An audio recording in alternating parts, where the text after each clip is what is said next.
Thank you. 6:34 is your time. Well, on Thursday, the Austin City Council will hold its first council meeting of the year, and there's a lot to discuss, including a number of items related to safety and the homeless. Here to give us a preview is Mayor Pro Tem Vanessa Fuentes. Thank you so much for being here, Mayor Pro Tem. Good morning. Thank you for having me. Absolutely. So you're no stranger to City Council, but this is your first year in this new role as Mayor Pro Tem. You're elected unanimously by your colleagues. What are some of your priorities in this new role? That's right. So I'm very pleased to be serving as Mayor Pro Tem for our city this year.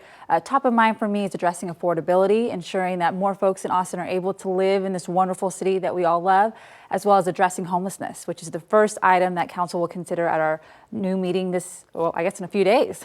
Well, speaking of homelessness, over the weekend, ECHO, Ending Community Homelessness Coalition, they conducted their point-in-time count. I know we're not going to get those exact numbers for Travis County until a little bit longer, but homelessness, obviously, complex issue, one that needs to be addressed. Viewers living near construction areas have mentioned that construction really is driving the homeless out of their areas or wherever they are being housed or wherever they're staying and going into the neighborhoods. So have you heard of this issue where homeless are kind of being displaced because of all that construction, and what is being done to fix it? Yeah, the truth is that we have to have places for our unhoused neighbors to go. And that is top of mind for me as a local policymaker, which is why one of the first items that we'll consider on council, and it's a recommendation from our Public Health Committee, which I'm very fortunate to chair, is calling on increased local investments to address homelessness. That includes putting more funding into emergency shelter, housing, and prevention, a really robust and comprehensive way that we can provide more options for our unhoused neighbors. And Mayor Pro Tem, another item on the agenda this week is police response to mental health emergencies. Tell us a little bit about that item, and in your opinion, when do you think a police officer should respond versus a mental health expert? Yeah, it really is understanding that for far too long, we've asked our police officers to do everything. They are now providing mental health support, they're social workers, they're helping people with housing, and that is not the highest and best use of their time. We need our police officers focused on solving violent crime. So in situations where we have mental health emergencies, it makes more sense to have mental health practitioners involved and to have that type of response model. So we were right at the beginning stages of looking at, what does it look like for us to have different responses depending on the type of situation. And when it comes to immigration, let's talk about that. Over the weekend, federal law enforcement agencies conducted some immigration raids here in Austin. What is the city's level of cooperation? What does that look like? Are you discussing with federal agencies? Are you getting any kind of advance notice? What do we know so far about immigration? Yeah, there is a lot of fear and confusion right now in our immigrant community. And so I think what's important for me to share is that our police chief came out just a few days ago and said publicly that Austin police have not and will not enforce any type of federal civil immigration law. And that is important for us, that no local resources will be used to facilitate any type of ICE activity.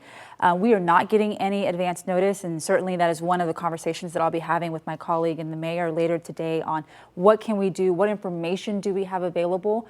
It is our understanding that we can expect ICE activity to continue in our city, but we want to ensure that our community are prepared and that they know their rights. Mm-hmm.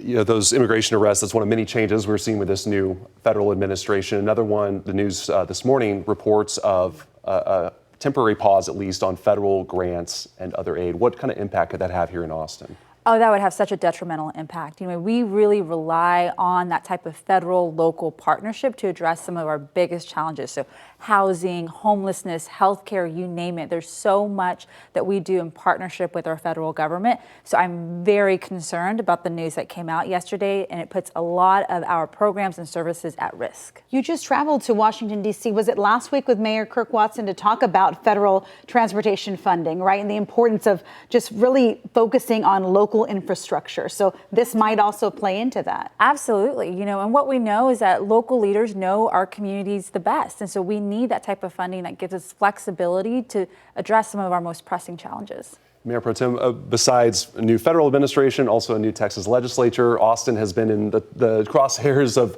state lawmakers over the last few years. How do you work with lawmakers? What do you do to mitigate any kind of impact here in Austin?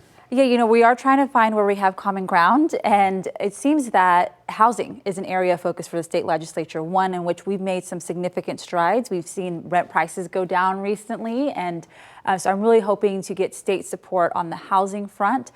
Certainly, we want our state leaders focused on addressing education, expanding access to healthcare, and really doing policies that are more aligned to our Austin values. And that's where I hope what we can see this session. There's a lot of work to be done, right? A lot of discussions to be had as well. Mayor Pro Tem, thank you so much for your time. Thank you for having me. All right, we'll be right back after the break.